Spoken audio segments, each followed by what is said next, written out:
Guys, panoorin nyo ito guys, oh, yung paggawa ng yelo. Ang daming ginagawa, oh.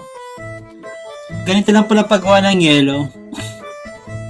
Ay, marami silang gamit. Okay.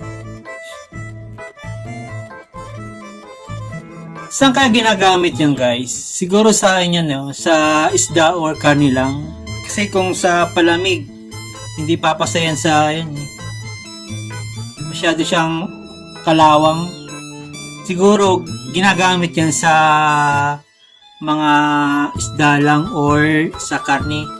Pero pag gagamitin sa palamig or talagang sasaktan tiyan mo yan kasi ang daming kalawang eh. Ayan oh.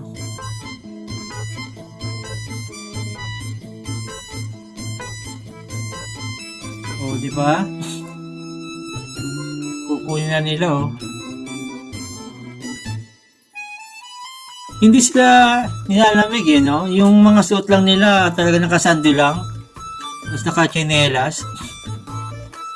Dapat dyan nakain sila eh. Kahit nakasapatos na kung nakabuta. Kasi pag nahulugan siya ng yelo, yung pa nila, naku, sugat yan.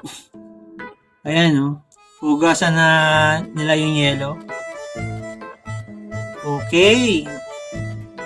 Galing oh. Lakas ni kuya. Talagang persado. Ayan oh. Galing. Guys, sa tingin nyo, saan kaya gagamitin yung yelo na yan? Siguro sa lang yan guys, no? Sa karne lang saka sa isda.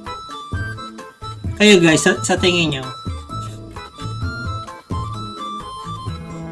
Mga nakachinilas lang sila eh. Nilalagay nila sa container.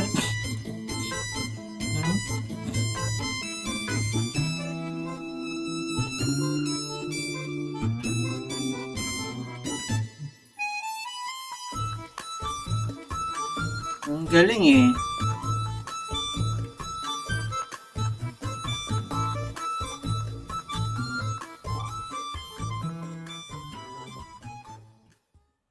Oh, diba? Persado talaga pag-angat ni kuya eh. Yun, puno na yung container oh. Ang haba oh. Siguro ilang kaya ang yelo